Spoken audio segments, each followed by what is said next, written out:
Normally, I will have an alcoholic beverage when we record. I am partaking in Dry January. I got really drunk for New Year's. So I will be drinking pickle juice out of the pickle jar. That's going to be the beverage that I'm enjoying. I think I like gross. alcohol just because it has like a strong taste to it. I also think, and I think this is a really unhealthy thing about me, I find water so boring. If I'm ever at a restaurant, sparkling water at the very least. Water for me, I don't know. It's like having to sit alone with my thoughts. It does not interest me. It's very boring. I think I need to grow up. Anyways. I can hear. I understand where you're coming from. Okay. Welcome to Overthinking Games. This is a podcast about what video games can teach us. We have a special guest who you've heard and we will introduce. But first, your regular guests, no, we're not guests. We're hosts. Your regular hosts. My name is Dempsey. I do, kind of the back end stuff. I work in marketing. And then Seth, introduce yourself. Hey, my name's Seth. Dempsey, you just went by your full name. Full dox yourself. Oh yeah, I should. I'm gonna cut that out. I'll beep it. It'll be good. I teach for now. Yeah, Seth is looking for a new job.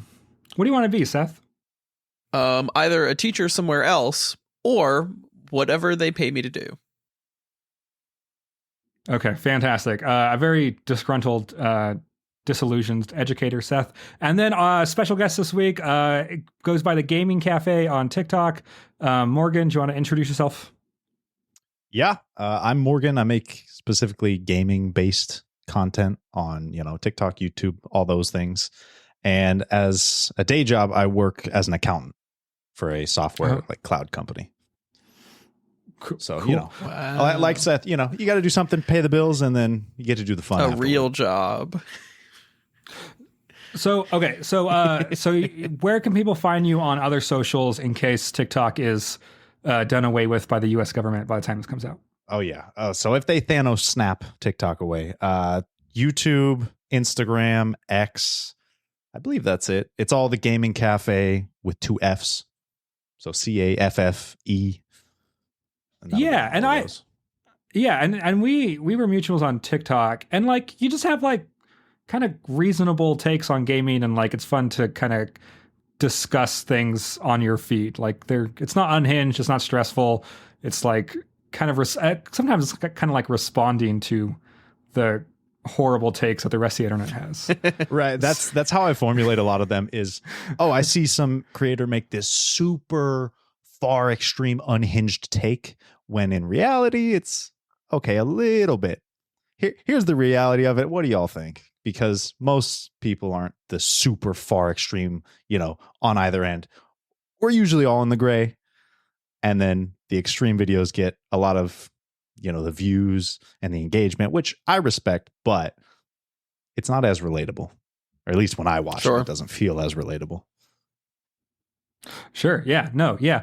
So go follow the Gaming Cafe and wherever you guys can follow it. We'll have some links in the show notes for you guys to do that. We're going to start this week per usual by talking about what we've been playing. I would like to go first. I have played 2 things which I have very much enjoyed. The first thing is I rolled credits on Ghost of Tsushima, which I've been playing for the last 2 months. Fantastic. It is a very beautiful game. I'm very happy I played it. I'm very excited for the sequel.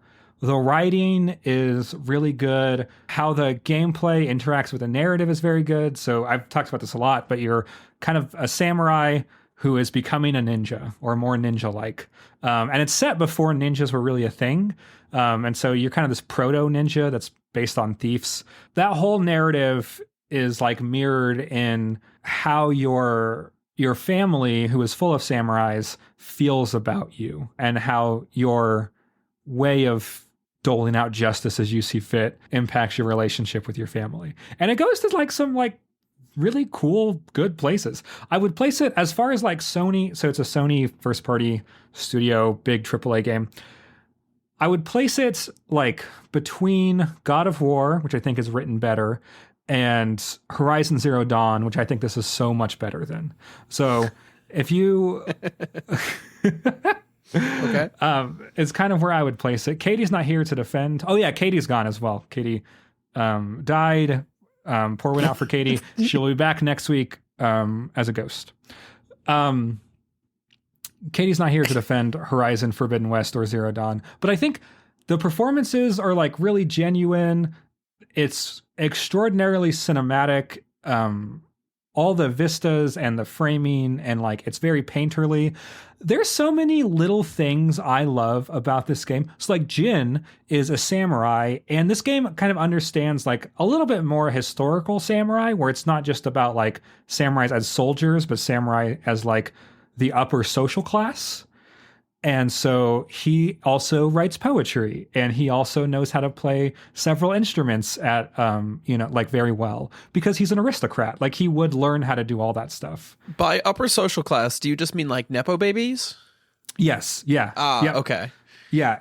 It's feudal. So I didn't his think about dad that. was a, That's a great point. Is What, samurais like are in Nepo babies? no. I mean, I feel like in a lot of media, you see, or at least I've seen, samurai as almost this high class, almost royalty, almost. Mm-hmm. And then Jin is he's a samurai, and they're seen as like the saviors and honorable. But then when you go through the game, he's talking to citizens as he is one of them. He doesn't see himself as, oh, bow to me, or, kiss my hand or anything like that. You can see how he connects with his people as much as he does with his family and his role as a samurai. it has one of the coolest ending boss fights ever. It's not super difficult, but it is probably the most emotional ending boss fight I've ever played in a video game. It's framed beautifully. It's not difficult, which is also a fantastic choice to not make it the most like there are more difficult boss fights, but like as far as the emotional weight, it ends, I think, so perfectly. Also, another thing I love about this game is this game really loves its horse. And I love any game that loves its horse. True. There is like one of the most emotionally poignant beats in this game is centered around the horse. And then one of the coolest surprise mechanics that surprised me is also centered around the horse. And both of those things are kind of like spoilery, but I love how much this game, the horse gets like a little arc where he gets to be a hero in a way that is really fun. Anyways, I love how much affection this game has for its horse. I feel like it's been a good couple years for horses in video games. Doesn't like Horizon have a horse? No, Horizon, you take control of the machines. I don't know what I'm talking. Oh, yeah. I Last of Us 2 had another like really emotional scene with a horse. Yeah. This game is not as emotionally taxing to play. This is a beautiful painterly game. Oh, yeah. So anyways, Ghost of Tsushima, it took me about 50 hours to complete. I liberated the whole situation. Imagine an Ubisoft that's good, like an Ubisoft open world game, but that's structured well, is kind of the pitch for Ghost of Tsushima. It's really beautiful. I love it. And then I also played a game that Seth has been wanting me to play called Mooncat. So a couple months ago, I bought UFO 50 and played Bobata. What's the first one, Seth? Barbuda, which is one of the worst games I've ever played in my life. I fucking hate that Barbuda. game. That game is so horrible. It's so good. And it kind of turned me off the whole collection. One of my favorite parts of the collection. And so I came back. Barbuda is... it's rough. Yeah, it's bad. And so I came back and on Seth's recommendation, I played Mooncat. And so Mooncat is the experience of playing a video game for the first time. And I think it's really interesting because it's very based on, it feels very Mario-esque, both like in how it's designed, the fact that it's a platformer, and also how like weird and surreal the characters and imagery are. Like it's like an alternate, like if Nintendo was darker kind of vibe. But it's not dark. That's the thing. Like it's just vibes based. Yeah. It's very surreal. The visuals are like the least surreal thing about it. The thing that is, so at first it felt like a turn-based platformer, if that makes any sense. Because it's so difficult to move, you calculate in your brain how to accomplish one movement, and then you do that one movement, and then you're like, okay, and then you like take a couple seconds, and you're like, okay, I have to do the second movement now, and it's like as fun. Did you look at the controls for Mooncat on the main menu? Oh, I did not. If you look at the controls, it just says all of the buttons move the character. It just is like all the buttons on the controller. It's just like up, down, left, right, A, B, X, Y. And then it just says like move. And I'm like, it's the least helpful control scheme in the world. I guess that is technically true. But it is. If you've ever, like, I know Seth recommended me this on the episode of like gaming with non-gamers. And it is that experience of like teaching your brain how your hands connect to what's going on screen. But it comes from such a different place. Like it's an alternate universe version of how video games could potentially be. And the thing is once you get it, you can play it like a regular platformer. And that's like the most fucked up thing, because like after you play for like, it took me about an hour and a half, and I beat the first boss. I don't know if I'm interested in like, I don't know if it goes on doing all the more. endings. I don't know if I, but I like after the first boss fight, when I restarted it and I was able to find some like secret passages and things like that, it was fine. Like I could just do it. And that like growing of like automaticity is so satisfying and surreal. And I don't know. I've never played anything quite like it before. Like genuinely, it's so unique. So to add some context on Mooncat here, just for everybody listening, how Mooncat works, and I'm going to tell you how the control scheme works, and it's not going to help you. You can't spoil it. No, you can't. You don't want me to spoil it? No, I mean as in like, as in there's like it's nothing not to spoil. It's not possible to spoil. You can tell people how it works. Because you figure it out in the first minute, the first 10 seconds. All of the buttons on the left side of your controller move you left. All of the buttons on the right side of your controller move you right. It is a control scheme unlike anything you've ever done in a game before, and you're going to sit there with a controller and you're going to go, I have never played a video game before. And I think that's the two beauties of Mooncat for me is the feeling that like you've never played a video game before and you're playing a platformer for the first time.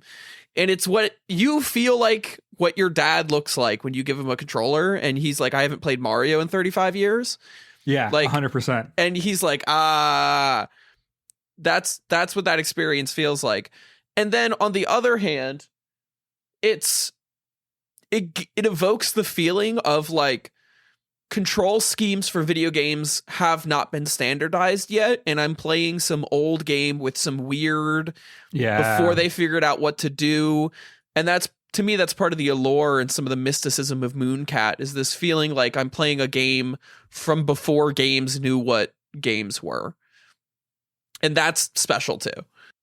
Yeah, it feels like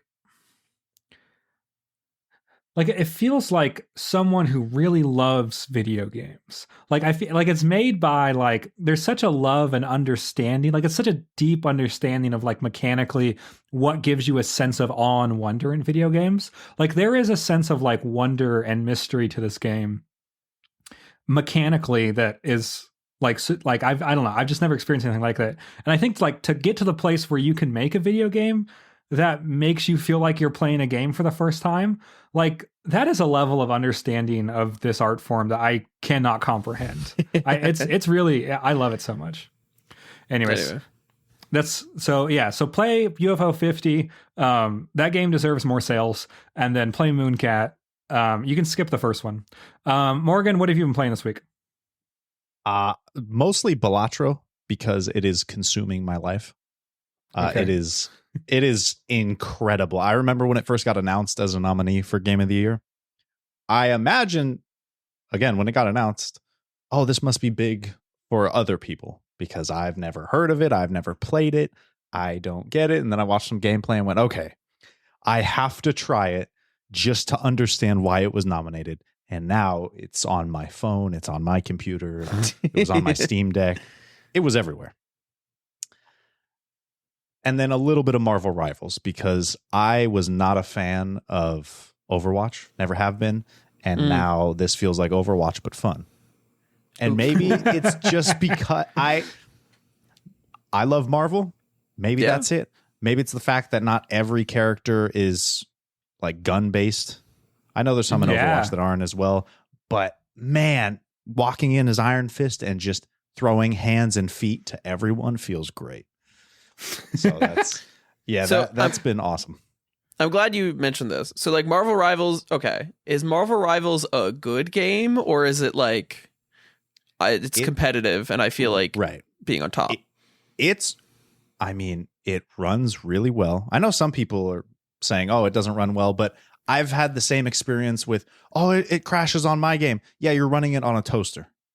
Like I think sometimes people aren't able to acknowledge that you're trying to run 4K 120 on a machine that can barely run 1080.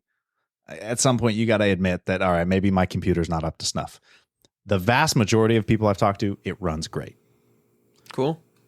And it's just fun. I don't know. I think they've done a really good job with the character design, the little, audio quips. Some of them are cringy, but it's Marvel. It's a video game, so I kind of expect that. The skins are great. The fact that, there's monetization, but it's kind of the diet monetization. Like, I personally don't care about skins. I never have.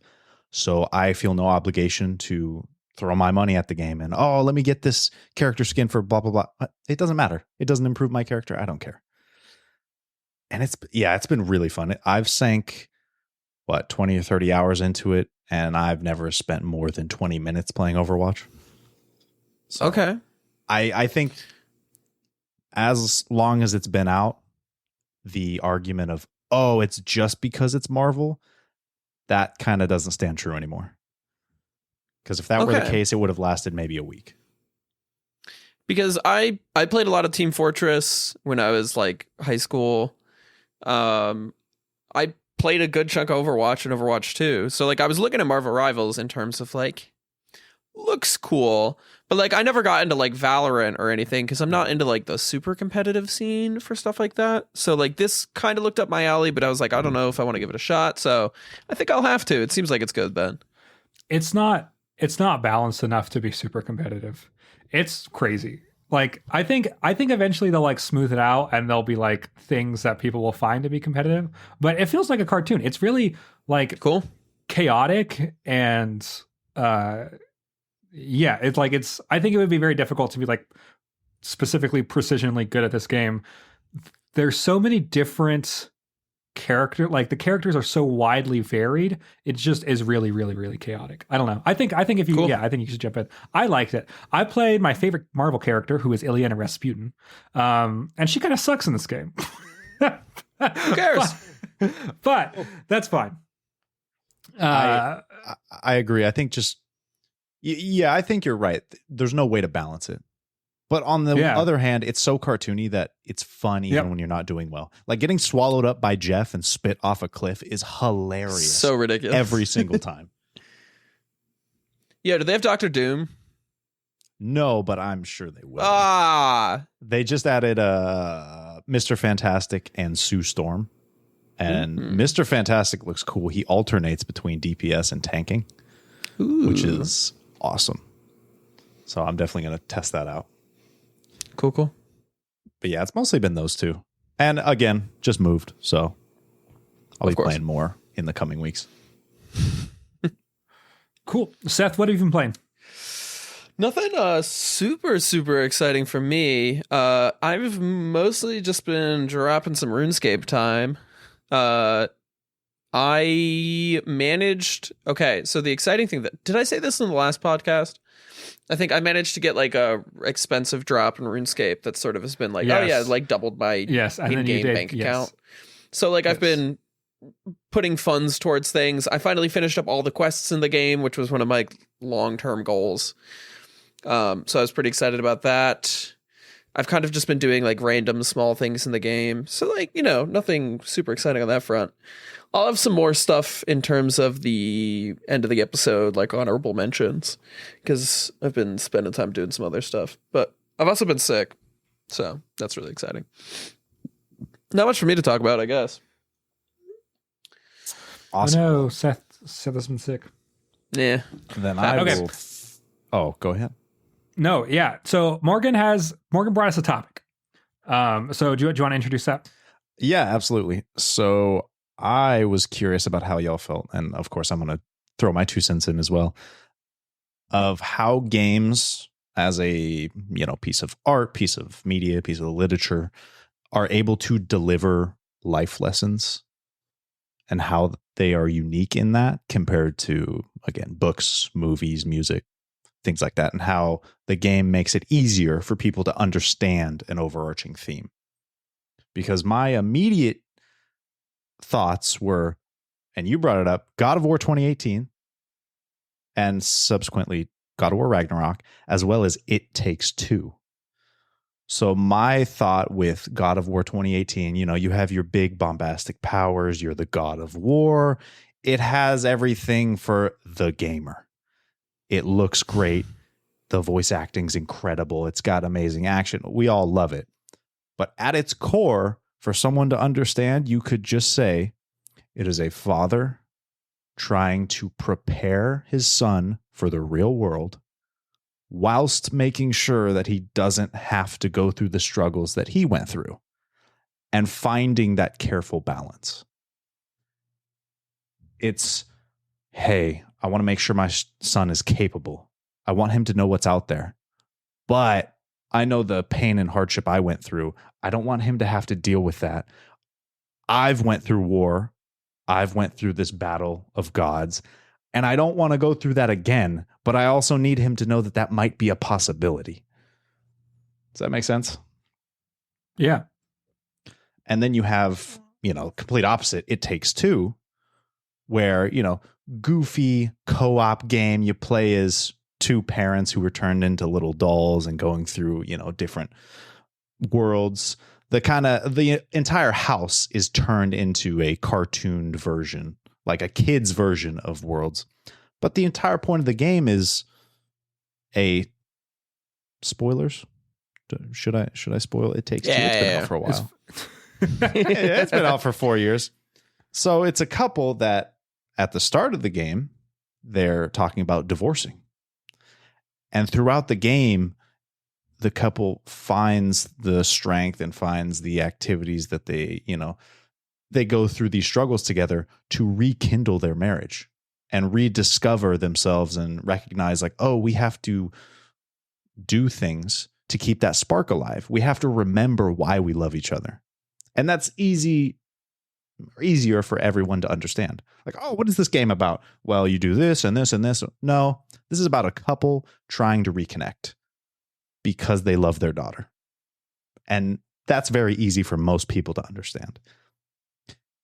And as a game, it's not just, oh, I'm reading this where I have to insert my own tone, or a movie where I'm getting told something and shown something. No, I'm playing a game where I can hear the music, I can hear the voice acting, I can read whatever text is in front of me, but I'm also making the choices. So I'm directly responsible. I'm playing this game. Me and my partner, me and my friend, whoever's playing with you, we are directly responsible for these 2 building their marriage back up again. So by the end of it, you're right there along with them. You've been playing this for so long, you see yourself as, oh man, I understand now where they're coming from, because throughout these missions, they're talking to each other. Oh, I remember when you did that, or why didn't you ever do that like you said you would? And they're talking through these things while they're trying to get back to their daughter. And it makes it so easy to understand. Again, you don't even have to be a parent to understand that every parent loves their child, and they would do damn near everything for them. So I love that video games, especially now that we're past the point of Mario and Pong and Snake on the phone, we have big, huge games with incredibly deep stories that are so much more rich than what they used to be. And so they can capture an audience of, again, I was playing Last of Us 2 in the living room, and my girlfriend was watching. And I feel like when you talk about video games with a lot of people, they might think of, Call of Duty or Fortnite or Mario Kart, which hey, they're great. But she was watching me play, and the cutscenes in that game, they dive into the story between the characters, and then you see the gameplay in between. And you can't help but be pulled in like, oh my God, how are they going to get out of this? Oh, I can see this relationship. I can see the relationship between this once father and his surrogate now daughter in Ellie. And what are they going to do? Like, you're so invested, and it makes it so much easier to understand these life lessons when you deliver it with great gameplay, great visuals, incredible voice acting, and something that's enjoyable to engage in, because that makes everything easier to learn when you enjoy it. Like, imagine reading a book that's just so boring. Great Expectations. I can't stand that book. I will never read it again. I couldn't tell you 90% of it because it was so boring. And yet when you're playing a good game with a great theme, there's no way you're not going to come out the other end better. So I think, I have a couple thoughts. I like the interactivity forces you to engage with the content in a way that I think more people who play a game are going to get the message than more people who read a book and watch a movie. Not because literature is like less poignant, but because you can kind of glaze over and skip paragraphs when you're reading a book to kind of like get through it for class or whatever. But like, I think with a game, like you don't really have the option to engage with it passively. And so I think like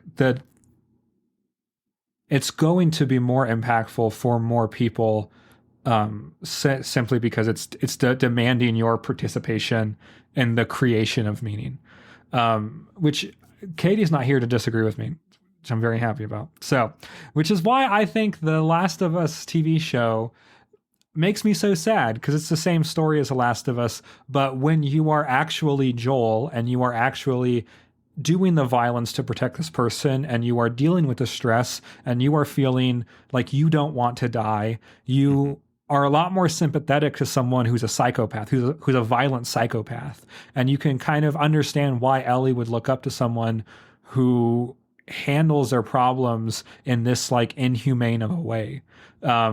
Because when you like have to manage Ellie's safety yourself, I think it stretches your empathy a lot more.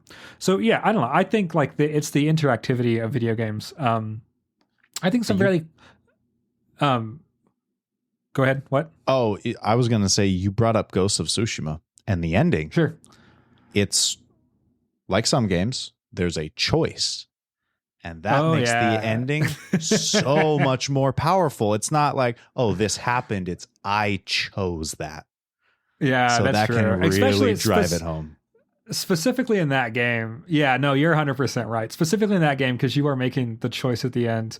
Like, there's meaning in both choices, but it does make Jin a different person. Like, because the idea of like a fictional character is they only exist based on the actions that they do. Like, Jin is only what he does in the story because he's not a real person, obviously. And so like, if he does different things, he is a different person. And I think that's really interesting how like unsettled the characters are. Like, they're not settled into just one version of this character, but when you play, like, it changes depending on what you choose. It kind of changes a lot of his motivation and relationship with this character through the whole game. Like that colors your whole experience, in my opinion anyways. Because when I made my choice, I was like, yeah, Jin would choose this because he's related to this person this way. And so this is like the inevitable choice. So no, I think that's a great example though. Well, it reminds me of when we were, so as a podcast, we played Detroit Become Human, which is like fundamentally a game about making choices and like living with the consequences in terms of the narrative. And like part of all of this just reminds me about these guys thought I played Detroit like an insane person, which I did. Where like my main ethos going into Detroit was like, oh, I'm playing an android who believes himself to be a robot. Like, my idea was that it's the main character is Connor. Connor, yeah. Connor, I was like, he thinks that he is a robot. Connor does not think he's a person. He is not convinced that other androids are people too. And that was like the mentality I went to in the game.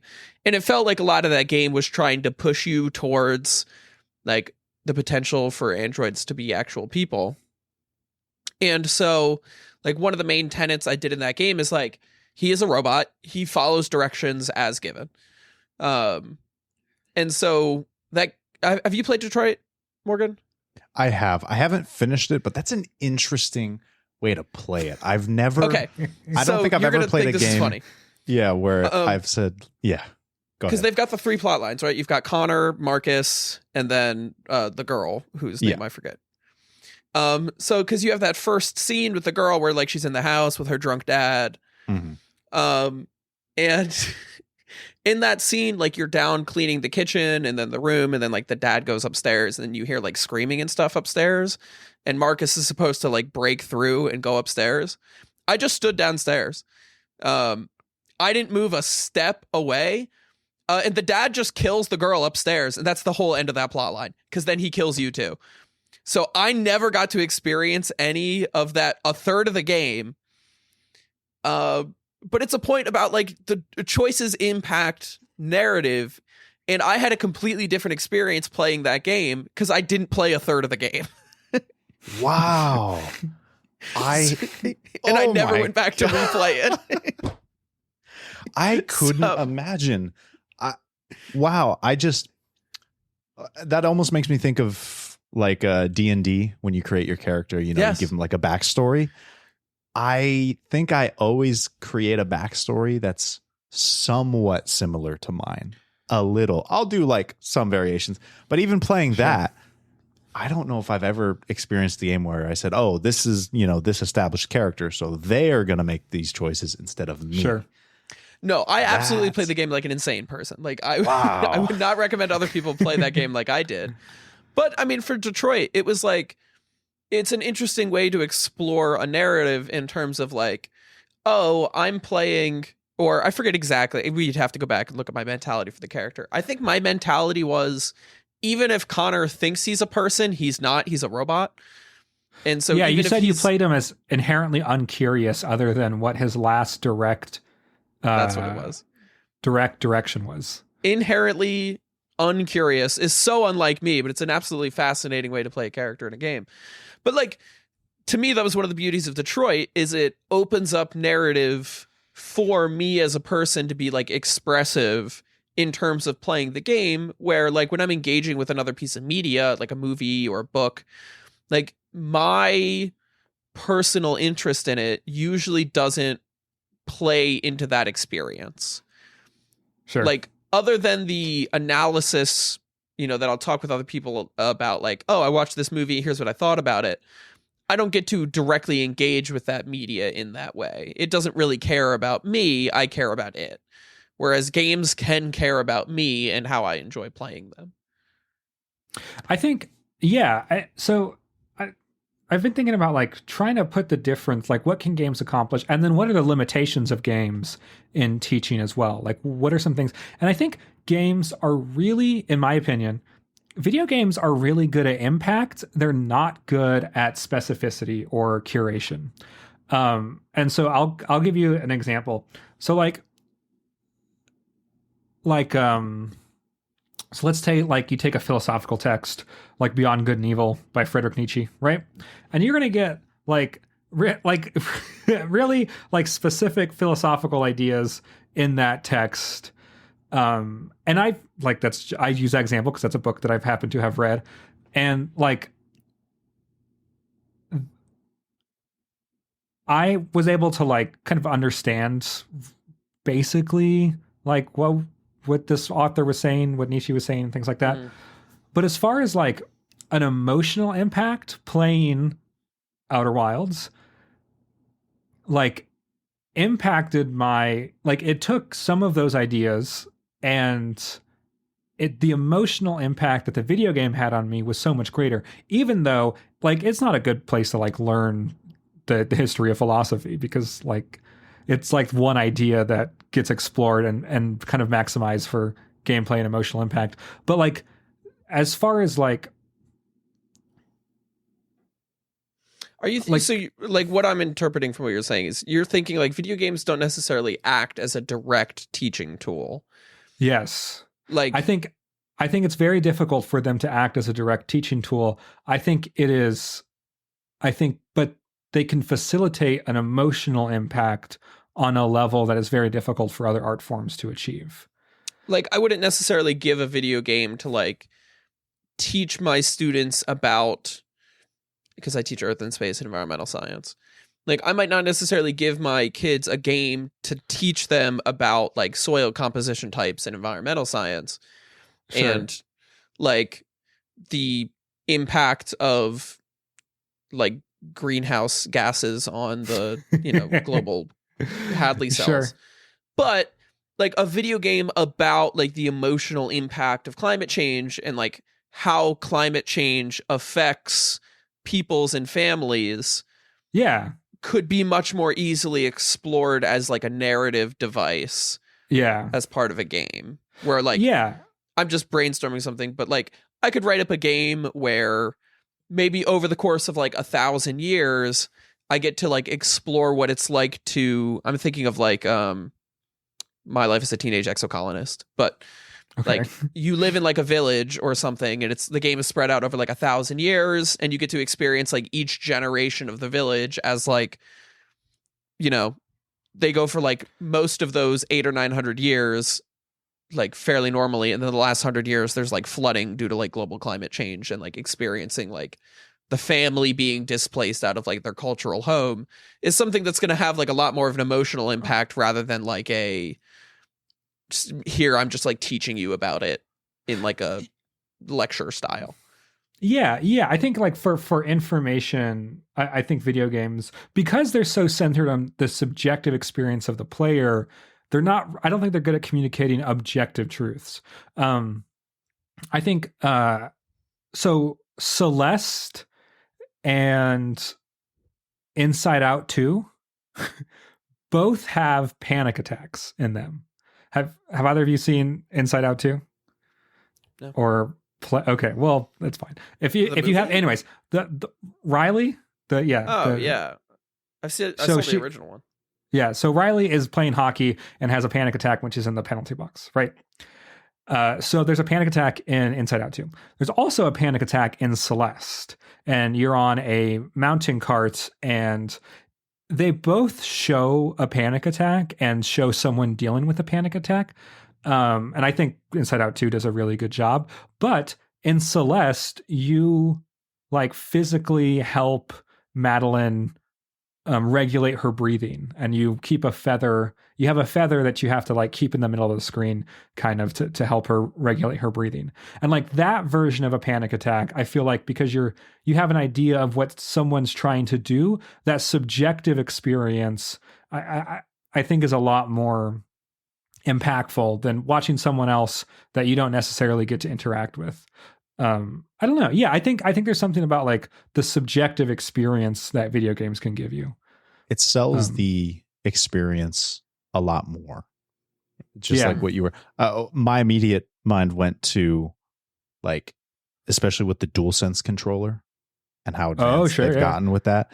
If I'm playing, Last of Us and I get bit, the shaking, the blood splatter, all of the visual cues, or if you're blacking out, the vignette on your screen showing you that you're blacking out and, they're fighting for their life. All of the different, the audio, the vibrations, it really sells how you should be feeling. Whereas media, okay, you're watching it. You're not really feeling it. You're not experiencing it. You're not doing the actions. So I think, I agree. You make some good points. Well, and Dempsey, you'd be able to speak more to this because of your background. But like, I could watch a film, right? And the film is trying to evoke some sort of emotional response from me. But it's not, versus with like Morgan, what it sounds like you're saying is like the controller or the gameplay elements can actually, rather than trying to evoke that emotion or evoke that response, it could actually like give me that stimulus to experience rather than saying like, man, I just hope that they have this sort of response to it. Yeah, and I think I think movies are better at telling like a really specific story. I would say like video games, like if you put like art on a scale of like subjective to objective experience, I would say literature This gives is you going to like be controversial. I would say like literature gives you like the most objective, like objective literal version of like an idea, and then video games give you like the most subjective version of an idea. Because like in literature, like when you're spending time, like when you have a narrator and they get to go into like how this character is feeling regardless of whether you feel what the character's feeling. So like when you're reading The Expanse and you're from the detective's perspective, like that character, even if he's not relatable to you, if he's developed enough on his own, he'll be like interesting and I want to see what he's doing, even if his emotions aren't exactly what I would feel. But you're like empathetic. Like, yeah, you're empathetic, but you don't necessarily have to like respond or react or have the same inclinations that he does. Whereas like video games, I think video games really rely on like trying to get you to have, I think you're sympathetic. I think literature, you're more sympathetic, where in video games, you're more empathetic. Because I think video games are based on relying on getting you to make the same decisions that the characters would make. Like I think about Papers, Please. And that whole game only works because you not only know how stressed a border guard in a fascist, communist, whatever, something has gone wrong in the society. But like, it's not only that you like, you know, you can like, there's plenty of movies made about like communist Russia or the USSR in like the 70s and things like that are very sad. But, and those like give like specific curated perspectives of one individual. Whereas like Papers, Please, like when you get to do that, you can start seeing why people would feel like that internally as well. So yeah, I think on the scale of objective to subjective, video games really rely on being able to facilitate a subjective experience, whereas like literature is able to do objectivity a lot stronger. I think that's maybe where I see like what their capabilities are differently. I don't know. Does that make sense? So are video games just like very like postmodern literature forms then? Like in terms of strictly like everything is subjective, there's no like truth to anything. I think 100%. No, and I'll tell you why. Because I think that you can write about literature and that is valuable. I think literary critics are more valuable than video game critics because unless you experience a video game, there's actually no knowledge to be gained through the criticism of a video game. I think so. This is my thing about this is a crazy take. No, this is my thing about not respecting critics in general, or commentators, even though that's specifically what we are. I think that like literature, people who write about literature, like, you know, and a lot of like authors were also literary critics and wrote essays about literature themselves and things like that. Sure. And I think that's so much more valuable than people who write about video games, because I don't think talking about video games gets you anywhere close to the experience of playing a video game. Well, it's like I can describe to you Mooncat and I could tell you how the controller works, but like you don't understand until you sit down and you play Mooncat. Yeah. 100, and it's all subjective. Whereas like you can do like, I think like literary analysis on like traditional literature, I think that's valuable because there's something objective about that process. I don't know. Interesting. That's a good point. I think I would tend to agree. Okay. Yeah, that like gaming critics are specifically, you could chalk it up to 95% entertainment at this point. Because Sure. It is a complete, I mean, look at, you know, critics that come out with scores on games where everyone loses their mind. How could they give it a 7? For them, it was a 7. For Sure. the other person, it was a 3. For me, it was a 10. It doesn't matter at all. And I mean, this is another great point. It doesn't matter what somebody says about the game you love. It doesn't change anything for you if they hate it. If I give Sure. your favorite game a 1 and you think it's a 10, it's still a 10 to you. You know, it's not part of your identity. It doesn't matter. So I think you're onto something there. Well, and this is, I mean, the perfect example is also in UFO 50, as we mentioned. I love Barbuda. It's the first game in UFO 50, and there's a lot of reasons why I love Barbuda. Dempsey hates it. He thinks it's like he hated it enough that he stopped playing the rest of the UFO 50. I played it and I went like, "Holy cow, this is revolutionary! I have to like continue playing through this." And of course, I make fun of him for it, but That's how I feel about Minecraft. You don't like Minecraft? I cannot for the life of me get into it. I've tried so many times, alone and with people. I've been trying to narrow down what it is. I think it's because there's no point there's no objective. Sure. I also am not a fan of like survival games. That's fair. Because it's just, we're building up, we're advancing. Okay, to what? There's no end goal really. Bigger building, better person. Yeah. I can't get into them. So I also think that games, how I interact with games, I find video games a lot less moralizing than other media. What do you mean? Where like I would say that video games have ideas that they're interested in rather than morals that they want you to come away with. Whereas I think like, okay, so like let's say we look at like the idea of making the most of small moments and trying to find purpose in everyday life, right? You would have like, let's say The Secret Life of Walter Mitty, which explores that idea. It's I feel like men in my generation really love that movie. I love that movie as well. It's like great. It connects with us for, I don't know why that movie connects so deeply with, because I think when it came out, like the adults, like the people that were old when it came out did not like it as much as the people who are like in their mid-20s now love it. Anyways, but so I think like but I would say Walter Mitty has like a lesson, and that lesson is like try to make the most of like the small moments that life is giving you. And like there's like a moral lesson to that. I would say how video games explore the same themes, like Outer Wilds, like that is more of like something that you experience and then you kind of build your own takeaway on what that is. I wouldn't say like Outer Wilds has like a lesson or like a moral lesson to it. Same. Yeah, I think video games, because they're built around experience rather than a story, I guess, they're a lot less interested in moralizing things. And the more cinematic they get, the more moralizing they are, and the more gameplay they are, I guess, like the more deconstructed of a video game they are, the less interested they are in moralizing. Okay, I mean, like I don't know if I fully agree with you, because like one of our favorite like podcast games is The Beginner's Guide. Sure. Right, but like I can sort of, if you're establishing the idea that like The Beginner's Guide is sort of less of a game and more of a sort of like walkthrough movie. Sure. But like I feel like part of The Beginner's Guide as a game is like experiencing the narrative through this like lens of a game.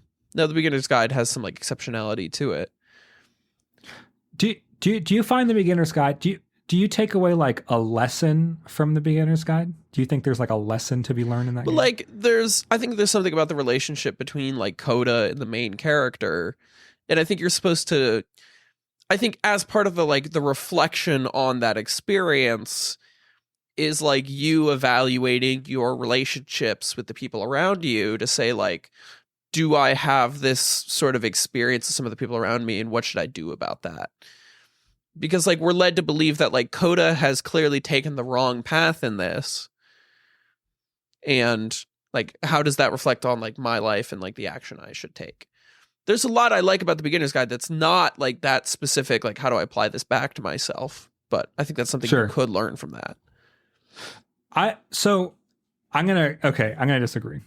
I'm going to say that if The Beginner's Guide was a movie and you saw all the actions that happen in that, I think it would have a much more clear moral lesson to teach. Like, I think if you saw this guy slowly becoming more obsessed over his friend, to the point where it's incredibly unhealthy, like that is like, if you saw that happen, that's like a very clear moral lesson on like Well, like, do you think boundaries or God of whatever. War would have better morals if it was a movie? I think so. Here's the thing. I think God of War takes. I think it's very much. I think it takes a lot from cinema, and so I think it like it has. Okay, so we're making exceptions for your favorite game. No, I we're was going to not- bring no, that we're not. up. No, I'm like, God of War is very intentionally delivering, like, hey, Yeah, I agree. here are these 3 main lessons. And so I think there are some exceptions. But I also think I would also say that like it's cinematic, not just in the sense that it looks good, but it's borrowing the language of cinema. Like it's shot all in a one shot from like a handheld camera. Like it's very much like a movie. I would say The Last of Us is also very movie like, and I would say Ghost of Tsushima is like very movie like. So I think the more video games get like movies, which people complain about, like. I mean, some people do complain about the fact that Sony first party things are more like watching movies with cutscenes or whatever. I love it. I don't know. Do you think, like, being that you are, it's like, let's take the beginner's guide. It's like being that you are interacting with what Davey says. Morgan, have you played the beginner's guide? I haven't. I'm looking it up right now. Don't do that. Don't do that. Stop. No? Okay. Yeah. Close the tab. Just Do you- just ignore everything. Can you we're saying. think? Yeah. So, Can you Dubs, think what do of you say? like a game with like a specific lesson that really impacted you? The problem is I don't play a lot of narrative games. Oh yeah. Really? Yeah, I mostly play like roguelites, so I get a lot more mechanic than narrative these days. That's But, an like- interesting. I've met people the same way, and I feel like at some point in your life you do a switch where you flip flop. Probably. But Because I used to be the same way, like when I was younger, how old are you? and 26. You're my age. Yeah, like Don't high when school. you're younger. I used, Me, we're the same age. I used to play a lot of like multiplayer games and whatnot, which I still do, but that's not my like main focus. Yeah. And I feel like after I graduated, maybe like 1920, it might have been when I played like my first it might have been actually either God of War 2018 or Spider-Man 2018. Mm. Actually, that's Yeah, that's but- a good one with a lesson. That's a good one with a lesson. Now it's kind of a Spider-Man specific lesson, Yeah. but I feel like that Okay. one delivers a very clear cut. You never get everything you want. No matter Sure. who you are, no matter how strong you are, you never get everything. You always pay in one way or another. That's what I got from that game. At the end, it punches you right in the gut, out your back, grabs your spine, causes you so much pain, and then tells you everyone loses. Everything has a cost. I haven't That's finished that game. I played like the first third. It's so good. Oh my God, it is amazing. I liked Miles Morales. Also it's great. Christmassy. Dempsey, what was your question again? So I was Sorry. going to ask. No, No, it's I was okay. going to ask if. Well, Morgan answered it. He said Spider-Man. If there's a game that has like a lesson. I've also been thinking about my point about like subjective to objective. And how about this instead? Let's throw that point. It's a bad point. Let's throw it in the trash can. Burn it. Whatever. What about like the level of abstraction that video games give ideas? Because I would say, okay, so let's take Mooncat. I think Mooncat, it's very mechanical. There's no narrative to it, arguably. Hmm. I still think it says a lot, though. I think it says a lot 100%. about the joy of discovery and the joy of building competency. And I think it says a lot about like how we interact with video games. So I think just because something is mechanically focused with very light narrative, I don't think that means it can't have something to say. No, like mechanics, there's absolutely a sort of like meta narrative that exists within like a game's mechanics. Yeah. I mean, that's sort of the whole purpose of UFO 50 as a game collection is it's sort of like it's often a narrative on like the genre, but like explored as through like a game. Or it's one of the reasons I really like the beginner's guide. Is the game itself is a meta narrative about gaming in a lot of ways. as well as like the main narrative about like the relationship between people. But then like the beginner's guide only gets more interesting to me the more like you understand like gaming development and the fact that like the beginner's guide is made in the source engine, and like the source engine has like certain limitations that have led to like the design of some of the most popular games that Valve has produced. But the beginner's guide like subverts those mechanical limitations that the engine should have. And even that is like interesting in the meta narrative way about like what is this game trying to say about like game developers or like the limitations of like a gaming engine or that's also, but that's not even that's because that's also that's in the very literal far narrative on the as level well. of abstraction is what you're saying. Yeah. I 100% I agree. Yeah, and there's like layers to that in the game because also in the game he talks about that as well. Well, so like that's like there's levels. Yeah, I think there's a lot of levels to that. I don't know. I like there's one. Morgan, what are you thinking? I don't know why my mind went to Baldur's Gate 3. And Okay. it's not under the same, because I understand when it comes to some games, there isn't a clear cut. When you're not playing your God of Wars and your Last of Us that are pretty straightforward narrative stories. And Sure. you have these others that is just open to interpretation. And that's part of what makes them so much fun, is that you can battle it out online with 1,000 different people and you all come away with something different. Sure. I was thinking about, you finish Baldur's Gate 3. There's hundreds of different ways you could play that game. I find it interesting how you feel about yourself when you finish that. Like, Oh, 100%. that Yes. game specifically, Yes. after every Yes. choice, Yeah. how you feel. I think it tells you a lot about who you are as a person, or who you are in reality compared to your character. Because I made some Sure. crazy choices, and then watching them play out, there'd be that small part of me that kind of like twisted and went, ooh, I feel bad. Or, ooh, that was a lot of fun. And then like, oh no, why did I do that? Sure. And that's part of why I love that game. Is lesson wise, I mean, you could pull a lot out of that, but that wasn't the important part for me. Was, hey, how do I feel about the characters around me, about the relationships I've built? What has this shown me about who I really am apart from my character that I've built? Yeah. But Baldur's Gate is, I think, like a really interesting example of that, because I think, and if you play it again, like, and your choices are a response to what your choices were last time, that changes things too. Like as you get more familiar with that game, like how you feel about who this person is that is your main character. Yeah, no, 100%. I completely agree. It really speaks to gaming, and I tell people, I know there's some some backlash about Last of Us 2, the game. Sure. Not necessarily how it plays, how it looks, whatever, but the narrative choices. Sure. I try to nail in people's heads. That is a great thing, because they have made you care about pixels.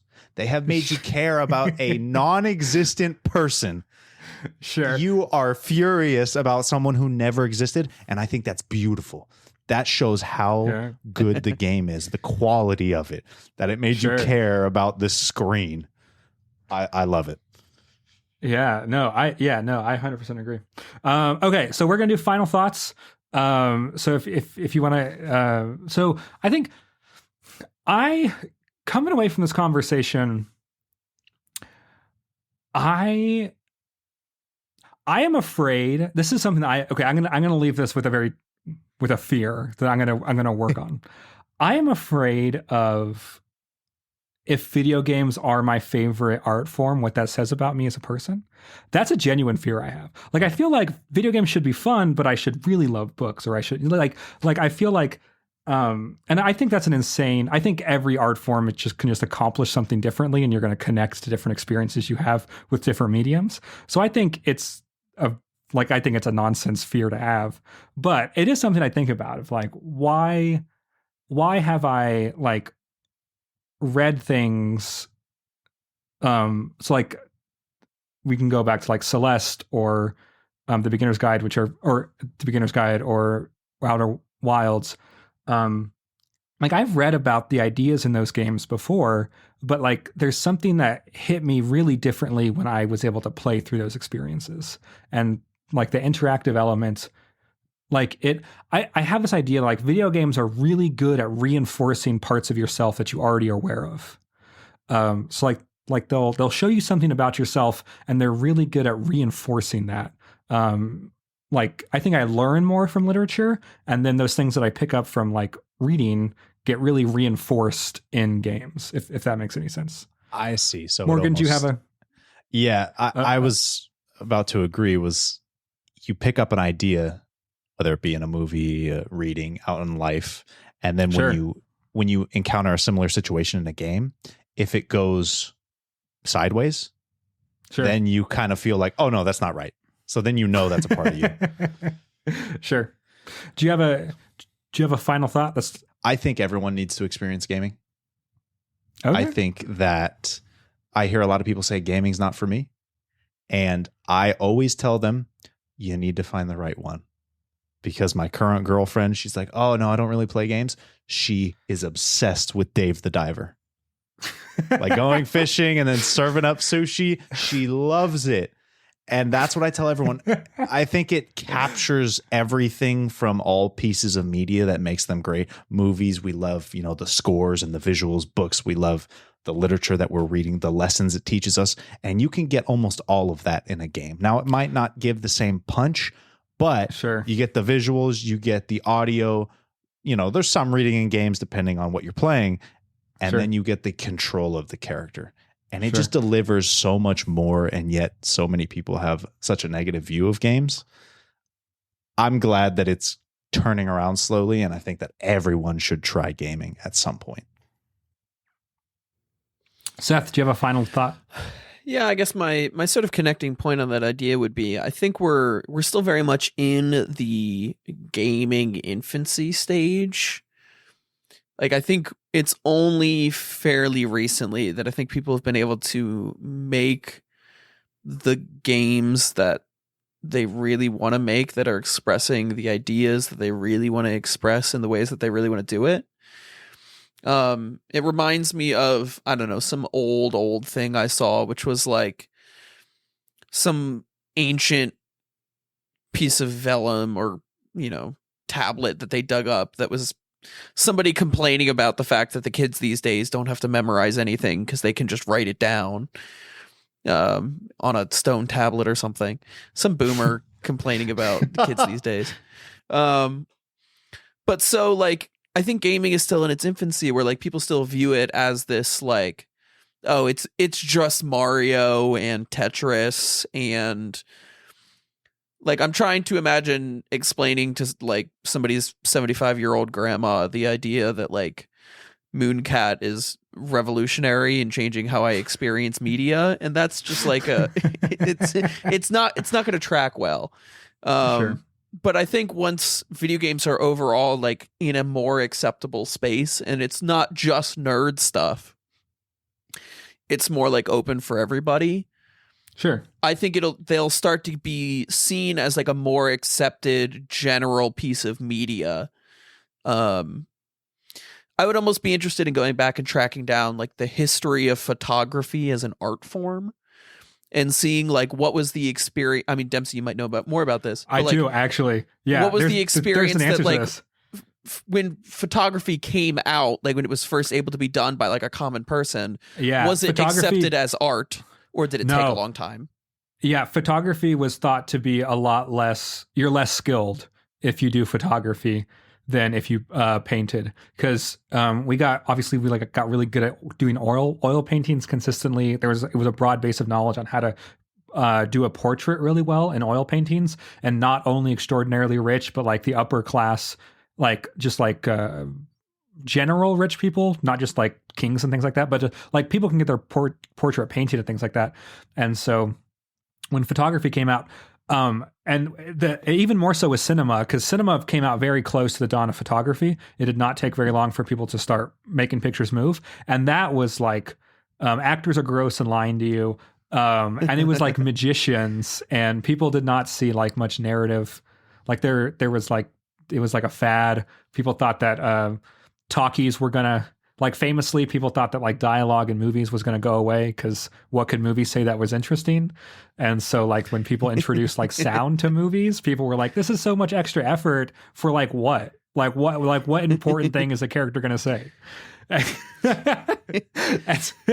And so that's where I think we are for gaming. I think we're still in the what important thing could a game possibly have to say stage, which is Sure. probably like what my mother would say about like video games in general, but is not something that like I would say about games. And I find it hard to believe that like one day I have kids and they're like, this is a game that was a meaningful experience to me, and I'm going to be like, you're crazy. Whereas like now my mom would be like, you're crazy. Which is why we need to have the mama-sode sometime. We do need to have the mama said. Okay. Well, so that was our topic. I still didn't plug our socials at the beginning. No, I You're supposed totally forgot. So if TikTok is still around, follow us on TikTok. Hit us up on Blue Sky.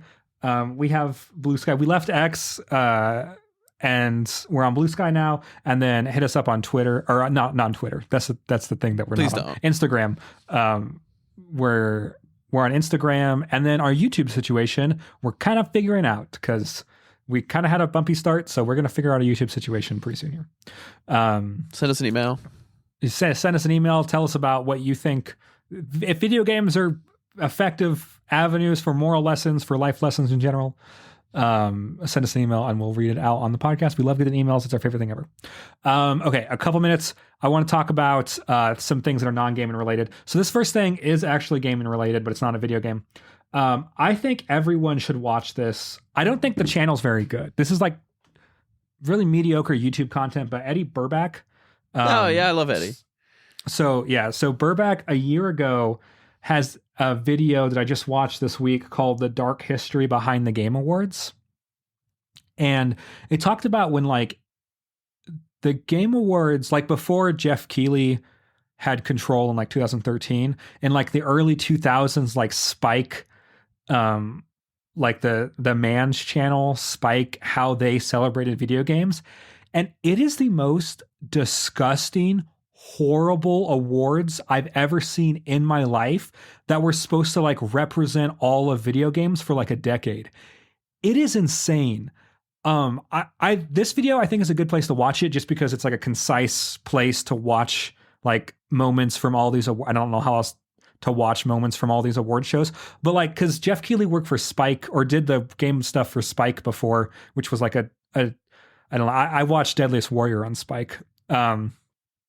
But how video games used to be celebrated in the mainstream, like just unbelievably disgusting, like weird, like hyper misogynistic, like just like not about like celebration of like the art or the like the people who make it, or like, because now like I feel like people take Game Awards and like video games like really seriously. Like we talk about like unionization efforts and like the fact that people are getting laid off, and like the greed that, you know, means that like certain studios get, like there's a lot of conversation like the well-being crunch that people take very seriously, and people really care about the artists that are behind video games. And in the early 2000s, that was not the vibe. No one got to make speeches. They just had like strippers pop champagne on their table, and then that's how they won.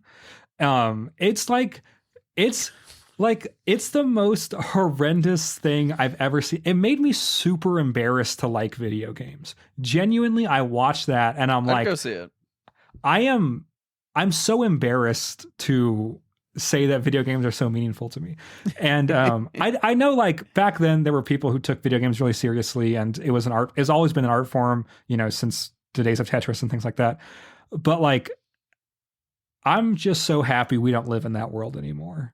They got celebrity hosted that like, they got celebrity hosts that would like hate video games. There was always running jokes about how women ruin video games.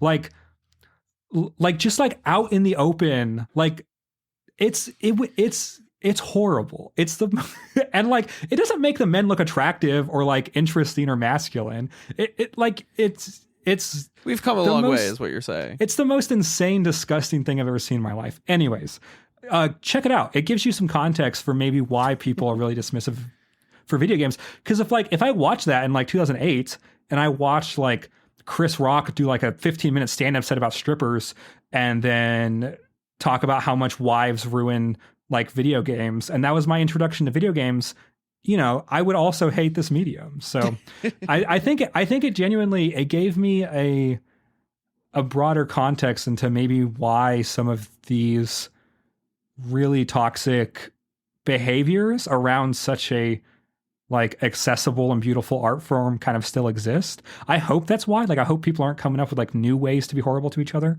I hope this is like a lingering from, you know, back in the day, and eventually we'll grow out of these growing pains of like freaking out because Naughty Dog has a female protagonist. I don't know. It's insane. Anyways, so watch it. The Dark History of the Game Awards. I had to turn off the volume sometimes because of how painful it was to hear people sing.